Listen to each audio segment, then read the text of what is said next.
मैं हूं इमरान वसीम। नाज़रीन, कुछ अहम डेवलपमेंट्स हैं जिनकी तफसीलात इस प्रोग्राम में आपके साथ हम शेयर करने जा रहे हैं और आप देख रहे हैं कि वीडियो लॉग में हमारे साथ सीनियर सहाफ़ी जांज़ेब अब्बासी भी मौजूद हैं। तो सबसे पहले तो हम बात करेंगे जो ख़बरें चल रही हैं 5 जजेस के ख़िलाफ़ रेफरेंस की, कि 5 जजेस के ख़िलाफ़ सुप्रीम जुडिशल कौंसिल में रेफरेंस और उस रेफरेंस में उनकी बरतरफ़ी की इस्तदा की जाएगी। तो इस खबर से अपने वीडियो लॉग का आगाज़ करते हैं और इसके बाद हमारे प्रोग्राम की जो दीगर अहम खबरें हैं जिनकी हेडलाइन थंबनेल पे आप नाज़रीन ने पढ़ी हैं, फिर उन खबरों की डिटेल भी आपकी खिदमत में पेश करेंगे। लेकिन प्रोग्राम का आगाज़ करने से पहले आपसे दरख्वास्त के चैनल को सब्सक्राइब कर लें, बेल आइकॉन का बटन प्रेस करें, वीडियो पसंद आए तो इसे लाइक और शेयर ज़रूर कीजिएगा। जांज़ेब अब्बासी साहब, कल क़य्यूम सिद्दीकी साहब ने जो खबर दी है कि इस्लामाबाद हाई कोर्ट के वो 5 जजेस जिन्होंने सुप्रीम कोर्ट से रिजू किया था जस्टिस डोगर के ख़िलाफ़ उनकी सीनियरिटी के मामले पे, उनके तबादले के ख़िलाफ़, उन जजेस के ख़िलाफ़ कोई रेफरेंस आ रहा है, बरतरफ़ी की उसमें इस्तदा की जाएगी।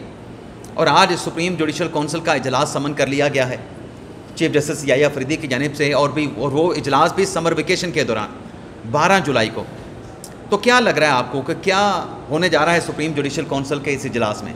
बहुत शुक्रिया इमरान वसीम। एक तो सुप्रीम जुडिशल कौंसिल का ये इजलास और इसके अलावा जो 5 जजेस के ख़िलाफ़ जो रेफरेंस का मामला है उसकी जो इतलात हैं, ये दोनों अलग अलग मालूम हो रही है। अच्छा, एक तो जो 5 जजेस के ख़िलाफ़ रेफरेंस के हवाले से ये काफ़ी ज़्यादा शहर में ख़बरें गर्दिश कर रही हैं। सीनियर हमारे कोर्ट रिपोर्टर हैं अब्दुल क़य्यूम सिद्दीकी साहब, उन्होंने भी ये बात कही है कि इतलात हैं कि एक रेफरेंस जो है वो आ रहा है और वो 5 जजेस के अगेंस्ट होगा। अब उसकी नोयत क्या होगी, उसमें किस किस्म के इल्ज़ामात होंगे, ये तो बहरहाल देखने वाली बात है। लेकिन एक चीज़ उसमें जो समझ आती है, आपकी बात काटते हुए आपके चाहने वाले एतराज़ करते हैं कि आप जांज़ेब अब्बासी साहब को बीच में रोक देते हैं, टोक देते हैं, लेकिन मकसद ये होता है उनको समझाने का। जी, जो मुझे चीज़ समझ आती है ना कि जो 5 जजेस के ख़िलाफ़ अगर रेफरेंस आता है तो उसमें अगर कोई जवाज़ बनाया जाएगा तो उनका कोई ऐसा इक़दाम होगा, मुमकिना तौर पे कोई लेटर होगा, कोई लेटरबाजी से जुड़ा ही कोई मामला जो है वो उसको बुनियाद बना के शायद ये रेफरेंस आए। अभी तक हतमी कोई बात नहीं है, मेरी अपनी असेसमेंट ये कहती है। जी, ऐसे ही है। और इंडिविजुअली हमने देखा है कि कुछ कंप्लेंट्स कुछ जजेस के अगेंस्ट जो सुप्रीम जुडिशल कौंसिल में आई ज़रूर थी और उसको कोई बहुत ज़्यादा पजीराई सुप्रीम जुडिशल कौंसिल ने इसलिए नहीं उनको दी कि बाज़ औक़ात सुप्रीम जुडिशल कौंसिल इस तरह की जो प्राइवेट कंप्लेंट्स होती हैं वो इसलिए उनको वेटेज नहीं देती कि उसमें कोई ऐसा मटीरियल नहीं होता कि जिसकी बुनियाद के ऊपर प्रोसीड किया जाए। लेकिन रेफरेंस अगर आता है, लेकिन मज़ाहिर नकवी के ख़िलाफ़ भी तो प्राइवेट कंप्लेंट थी। प्राइवेट कंप्लेंट में मवाद अच्छा खासा था जिस पे वो बरतरफ हुए थे जज की ओहदे से। देखें मुज़ाहिर, और थोड़ा सा ये भी बता दें कि प्राइवेट कंप्लेंट और रेफरेंस में क्या फ़र्क होता है? मुज़ाहिर नकवी साहब के हवाले से तो हम जानते हैं कि यहाँ पे आप किसी भी वकील से पूछें, एक तो जुडिशल हिस्ट्री में पहली मरतबा हुआ कि एक जज के ख़िलाफ़ रेफरेंस आया और वकला बरादरी उनके साथ नहीं खड़ी हुई। कोई भी इस्टेब्लिश हाउसिंग सोसाइटी ऐसी नहीं थी जहाँ पे मुज़ाहिर नकवी साहब का कोई प्लॉट ना था उसमें। तो ये इस तरह की चीज़ें बहरहाल थी। दूसरा, प्राइवेट कंप्लेंट्स और रेफरेंस में ये फ़र्क होता है कि रेफरेंस प्रेसिडेंट की तरफ से जो है वो फ़ाइल होता है, उसमें बाकायदा डिस्कशन काजी फ़ाइल इसा साहब के केस में ये हुई कि कैबिनेट की बाकायदा मंजूरी होगी, सदर बाकायदा अपना माइंड अप्लाई करके कोई रेफरेंस भेजते हैं और फिर वो रेफरेंस मैंडेटरी होता है। जुडिशल कौंसिल लाजमी इसको टेकअप करती है, फौरी टेकअप होता है। फौरी टेकअप होता है। कंप्लेंट्स का तो ये होता है जी कि कभी देखा कोई ऐसा मटीरियल नहीं है, फौरी तौर के ऊपर उसको खारिज कर दिया, डिसमिस कर दिया। उसके साथ साथ ये चीज़ भी हमने देखी कि जब जब सदारती रेफरेंसेस आए हैं इमरान वसीम साहब, जुडिशरी यूनाइट हुई है। इफ्तिखार चौधरी साहब वाला रेफरेंस हमारे सामने मिसाल है, काजी फ़ायद ईसा साहब वाली मामला जो है उसमें भी हमारे सामने मिसाल है। तो बहरहाल अगर ये कोई इस तरह की, मज़ाहिर नकवी के वक्त ऐसी सूरत हाल नहीं थी, उसकी वजह मैंने आपको बयान की है कि उनकी शोहरत जो है वो ऐसी नहीं थी। वो उस मामले पे जो है वो काफ़ी मशहूर आदमी थे, लाहौर में भी और यहाँ पे भी। मतलब अगर किसी के बारे में ये मशहूर हो, वो एक ऑडियो भी तो आई थी ना जी, उस ऑडियो के बाद फिर सोशल मीडिया के ऊपर कुछ चीज़ें भी चली थी, ट्रक्का वाला। जी जी जी जी बिल्कुल ऐसे ही है। ट्रक्का वाला वो आपको, जी जी बिल्कुल बिल्कुल।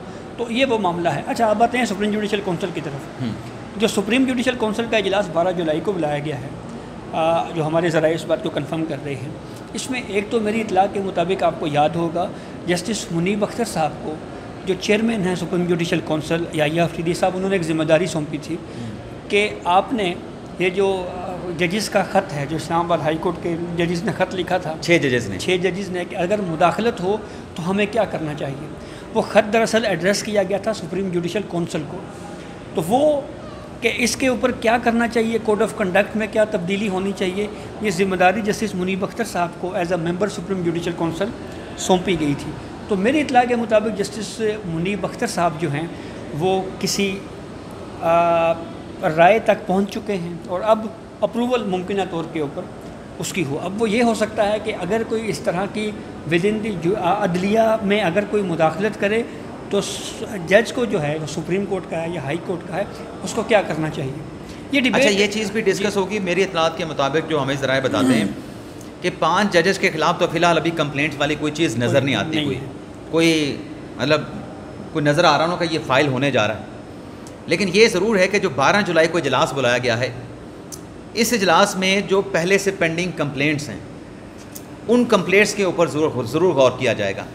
और आपको याद होगा कि जो चीफ जस्टिस याहिया अफरीदी साहब की, आपकी, हमारी और सुप्रीम कोर्ट के रिपोर्टर्स की मुलाकात हुई थी, उसमें हमने ये सवाल उठाया था और कय्यम सिद्दीकी साहब ने भी सवाल उठाया था कि आप जो सुप्रीम जुडिशल काउंसिल में मुख्तलिफ जजेस के ख़िलाफ़ दायर की गई, जिसमें करप्शन के इल्ज़ामात होते हैं, जिसमें मिसकंडक्ट के इल्ज़ामात होते हैं, जिसमें अख्तियारात के नाजायज़ इस्तेमाल का इल्ज़ाम होता है जजेस पर, आप जब उन कंप्लेंट को डिसाइड करते हैं तो रेफरेंस फाइल होने पे तो उन जजेस के ख़िलाफ़ खबरें चल जाती हैं कि फ़लाँ जज के ख़िलाफ़ रेफरेंस दायर हो गया, फ़लाँ जज की बरतरफी सुप्रीम जुडिशल काउंसिल में मांग ली गई।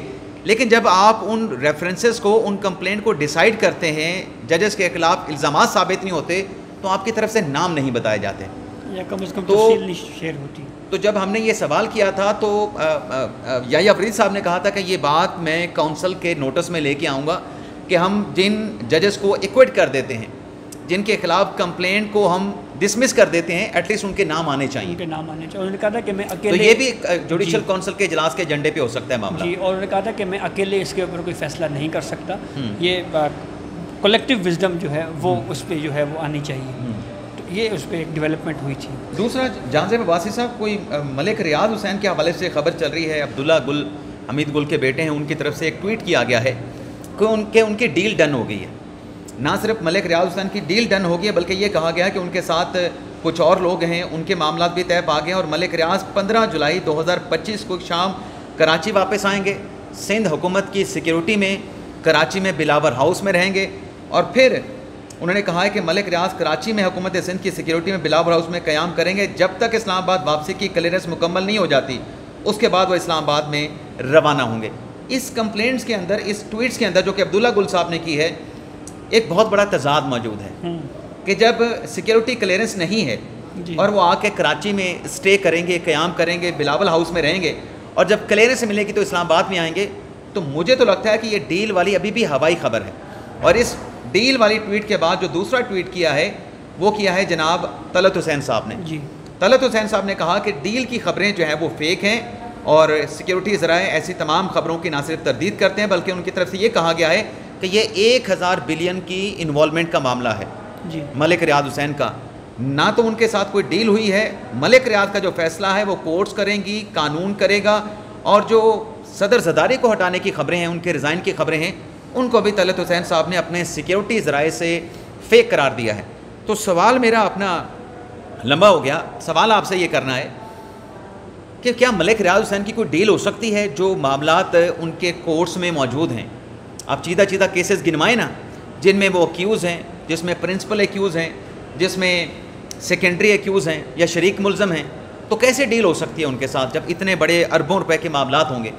ये बात आप बिल्कुल दुरुस्त कह रहे हैं इमरान। 190 मिलियन पाउंड एक बहुत अहम मिसाल हमारे सामने मौजूद है कि उस केस में ये एब्सकॉन्डर हैं, और उसको जोड़े ना कि इमरान खान और ये दोनों मरकजी मुल्ज़म। बिल्कुल बिल्कुल मरकजी। एक को अगर आप डील देंगे तो फिर दूसरे का केस का, दोनों एक दूसरे के साथ इंटरलिंक करते हैं। तो ये नहीं हो सकता कि एक को आप एक के साथ डील कर लें और दूसरे को जो है फिर वो उसी से लिंक ना करें। दूसरी बात अहम भी ये है कि दूसरे का केस कमज़ोर हो जाएगा, दूसरे का केस कमज़ोर होगा। और सबसे अहम बात, जो एब्सकॉन्डर का प्रिंसिपल होता है वो ये होता है कि वो शख्स अदालत के रहमो करम पे पेश होता है, अदालत के सामने सरेंडर करता है, ख़ुद को पेश करता है और फिर उसके बाद प्रोसीडिंग आगे बढ़ती है। तो ठीक है, हमारे यहाँ कोई तेज़ तरीन इंसाफ की मिसालें होंगी, लेकिन इस पूरे सिनेरियो में ये दोनों केसेस एक दूसरे से इंटरलिंक करते हैं और फिर इसका इनडायरेक्टली फ़ायदा जो है वो इमरान खान को भी हो सकता है, बुशरा बीबी को भी हो सकता है। तो ये तो नहीं कहा जा सकता ना जी कि ये महज जो है वो डील। और दूसरा ये आजकल कुछ इस तरह की अफवाहें जो हैं वो अक्सर हम देख रहे हैं। ये कोई माइंड गेम तो नहीं चल रही, इस तरह की अफवाहें, इस तरह की खबरें कि नवाज शरीफ इमरान खान से मुलाकात करने जा रहे हैं, आसिफ अली जरदारी को उनके ओहदे से हटा दिया जाएगा, चौधरी निसार को बीच में डाला गया है सालसी के तौर पे, ये ऐसी खबरें क्यों सामने आ रही हैं?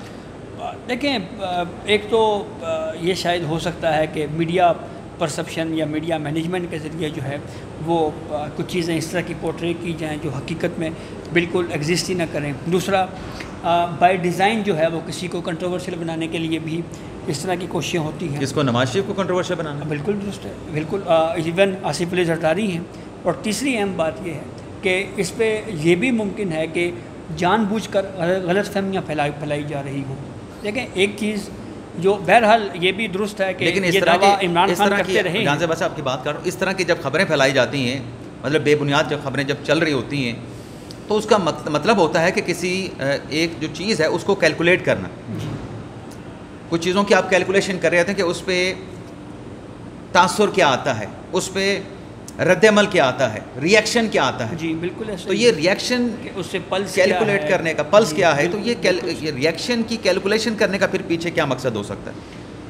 बस इसका यही मतलब हो सकता है जी कि ये मीडिया में इस तरह की अफवाहें जो हैं वो गर्दिश करवा के एक किसी और पार्टी को हो सकता है कोई सजा दिखा के, खबर दिखाने वाली, जी मारने वाली, कोई आसरा दिया जा रहा हो कि ये हो रहा है वो हो रहा है। लेकिन एक चीज़ बहरहाल इमरान ये भी अहम है जिसको हमें हिस्ट्री के हवाले से नहीं भूलना चाहिए कि इमरान खान के दौर में भी ये कहा जाता था जी कि एक पेज पे है। तो वो एक पेज उस वक्त भी बड़ा मशहूर था, तो लेकिन वो एक पेज बहरहाल रहा नहीं। दूसरा, ये पॉलिटिकल कमेंट है, ये भी हमारी हिस्ट्री है कि कोई प्राइम मिनिस्टर 5 साल पूरे नहीं कर सकता। बिल्कुल सही है। तो लेकिन शहबाज शरीफ की हटाने की बात नहीं हो रही आसिफ अली जरदारी, और वो असल में जोड़ा जा रहा है कि जी कोई आइनी तरमीम हो रही है और उस आइनी तरमीम के तहत जो है वो फील्ड मार्शल को ऐसे इख्तियारात दिए जाएंगे कि जो सदर की ज़रूरत नहीं होगी। तो इस तरह की कहानियाँ बेसिकली घड़ी जा रही हैं। हालांकि ये बात तो मुझे और आपको भी पता है कि तरमीम के हवाले से इसी कहानी को आगे जब लेके चलेंगे, अगर जरदारी साहब को हटाने की अटेम्प्ट होती है तो मौजूदा जो मरकज़ी हुकूमत है वो तो आज भी पाकिस्तान पीपल्स पार्टी की मरहून मिन्नत है। जी बिल्कुल। पाकिस्तान पीपल्स पार्टी साथ छोड़ जाए तो वफाकी हुकूमत की एक बैसाखी का रोल अदा कर रही है। जी, गो के तो वफाकी हुकूमत तो कायम ही नहीं रहेगी। जी बिल्कुल दुरुस्त कह रहे हैं। और गो फिर तो हुकूमत ही घर चली जाएगी, सेटअप घर चला जाएगा, निज़ाम ख़त्म हो जाएगा। बिल्कुल ऐसे ही है, बिल्कुल ऐसे। और ये एक तरह से वोट ऑफ नो कॉन्फिडेंस की तरफ भी बात जा सकती है। हाँ बिल्कुल। अच्छा, दूसरा ये बताएं कि एक और खबर चल रही है, बल्कि वो जो फैसल चॉइस साहब ने कोई 5 नुकाती कायदे आज़म के 14 नुकात के बाद उन्होंने 5 नुकात पेश किए हैं। अच्छा, अब वो नुकात आपने पढ़े होंगे मेरे ख्याल से। जी, मैं आपके सामने खोल लेता हूँ। उन नुकात में वो आज़ाद इलेक्शन कमीशन की बात कर रहे हैं। जी हाँ, उसमें पहला तो ये आइन के असर रूह के मुताबिक बहाली और अमल दरामद। अच्छा, अब न जाने ये कौन से आइन की बहाली फैसल चॉइस साहब चाहते हैं। ठीक है। लेकिन दूसरे उन्होंने अपने नुकात में लिखा है कि एक आज़ाद खुद मुख्तार बाख्तियार इलेक्शन कमीशन का क़याम ताकि शफाफ और मुनसफाना इंतखाबात हैं यकीनी बनाए जा सकें। जी। अब फैसल चॉइस साहब जो हैं वो इमरान खान साहब के वकील रहे हैं। जी। अब भी खान साहब के साथ मुलाकात करने के लिए जाते हैं। तो मैं तो इन 5 नुकात को एक इनडायरेक्ट डील समझता हूँ। अच्छा, आपको याद होगा ना कि वो जो मुज़ाकरा शुरू हुए थे हुकूमत और पाकिस्तान तहरीक इंसाफ के दरमियान, वहाँ पर तो तहरीरी तौर पर डायरेक्टली डील मांगी गई थी, चार्टर ऑफ डिमांड्स एनआरओ मांगा गया था, लेकिन ये इनडायरेक्टली है। अब इसमें ये जो बात करते हैं कि आज़ाद खुद मुख्तार और बाख्तियार इलेक्शन कमीशन का क़याम अमल में लाया जाए, बातचीत के ज़रिए हुकूमत भी बैठे, अपोजिशन में बैठे, तो किसने रोका है? उमर अयूब साहब अपोजिशन लीडर हैं, वज़ीर आज़म ने उनको ऑफ़र कर रखी है, लेकिन वो उनके साथ मुज़ाकरात की टेबल पे बैठते ही नहीं। तो उनको बैठना चाहिए। तो ये कितना मुश्किल काम है? बिल्कुल आसान काम है। आप लीडर ऑफ दी हाउस के साथ बैठें, लीडर ऑफ दी अपोजिशन मुशावरत करें, तय करें और बस बात ख़त्म। अच्छा, ये मैंने पूछा फिर पीटीआई के एक बंदे से। अच्छा, मैंने कहा अगर आपको आज़ाद खुद मुख्तार इलेक्शन कमीशन चाहिए तो फिर उमर अयूब साहब को कहना कि बैठ जाएँ वज़ीर आज़म के साथ मुशावरत करके, चीफ इलेक्शन कमिश्नर कौन होगा, नए मेम्बरान कौन होंगे, या फैसला कर लें। तो उससे पता क्या जवाब दिया? उसने कहा जी जिसको साथ में बिठाना है वो खुद फारिग होने जा रहे हैं। उमर अयूब साहब खुद फारिग होने जा रहे हैं। मैंने कहा जनाब वो कैसे? कहते हैं इलेक्शन कमीशन में उनके खिलाफ जो है वो रेफरेंस भेजा हुआ है स्पीकर कौमी असम्बली अयाज सादिक साहब ने। मैंने कहा रेफरेंस के डिसाइड होने से पहले चले आप बैठ के डिसाइड कर लें। आप chief election commission Sikandar Sultan Raja साहब को घर भिजवा दें जी, 1-2 दिन के अंदर मुशावरत करके किसी नाम के ऊपर इत्तफाक कर लें तो चीज़ें पलट जाएंगी। लेकिन आगे उन्होंने कहा कि ऐसा होता नहीं है।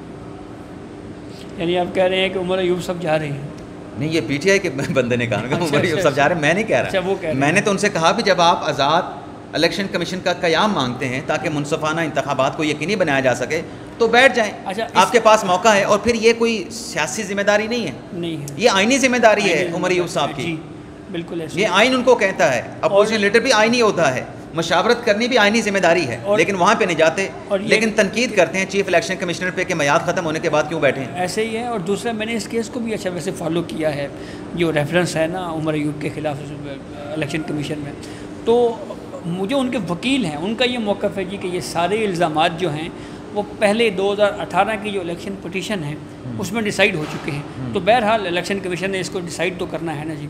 अब कोशिश की जा रही है कि ये रेफरेंस ना चले और इसके लिए तारीखें मांगी जा रही हैं। उमर अयूब साहब के वकील की तरफ से हाई कोर्ट से भी रिजू कर रखा है इन्होंने कि प्रोसीडिंग जो है वो रोकी जाए। और जो बाकी इनके मुतालबात में ये है जी कि 26वीं तरमीम जो है उसके ख़त्म करने के हवाले से जो बातें चल रही हैं, तो उस पर तो पाकिस्तान तहरीक इंसाफ, हाँ, इसमें एक नुक्ता ये भी है कि 26वीं आईनी तरमीम ख़त्म कर दें। तो अब एक बात तो ये है जी कि 26वीं आईनी तरमीम अगर ख़त्म होनी है तो वो थ्रू पार्लियामेंट ही होनी। पहली बात तो ये है। दूसरी बात ये है कि पीटीआई के ऊपर आज तक ये तनकीद हो रही है कि उन्होंने तो इस वोटिंग प्रोसेस में 26वीं तरमीम की मुखालफत में वोट नहीं दिया, वो तो उल्टा बाइकआउट कर गए थे। लेकिन 26वीं तरमीम ख़त्म करने के लिए आपको फिर 27वीं तरमीम करना पड़ेगी। 27वीं करना पड़ेगी, तब हो सकती है। अदरवाइज़ पार्लियामेंट ही इसको ख़त्म कर सकती है। और कम से कम जुडिशियल साइड के ऊपर आज तक कोई, लेकिन 26वीं तरमीम ख़त्म होने से जांज़ेब अब्बासी साहब ये तो नहीं होगा ना कि याही अफरीदी साहब चीफ जस्टिस ना रहें और मंसूर अली शाह साहब चीफ जस्टिस बन जाए, ये तो नहीं होगा। नहीं, ऐसे तो नहीं हो सकता। आज आपने कहीं पे जाना है और मैंने भी सूट बूट उसके लिए लगाया हुआ है जी, तो वहाँ से नाज़रीन को खबर निकालेंगे जजेस के रेफरेंस के हवाले से भी और 27वीं आईनी तरमीम के हवाले से भी। और अगर कोई खबर मिलती है कि इक़्तिदार के ऐवानों में क्या चल रहा है, क्या चहमगोइयाँ हो रही हैं, क्या मुलाकातें हो रही हैं, तो जांज़ेब अब्बासी साहब और मैं एक और वीडियो लॉग में उन तमाम डिटेल के साथ आपकी खिदमत में हाज़िर होंगे। तो आप सबसे ज़्यादा चाहते हैं अल्लाह ताला हम सबका हामी नासिर और अपनी दुआओं में याद रखिएगा। अल्लाह हाफ़िज़।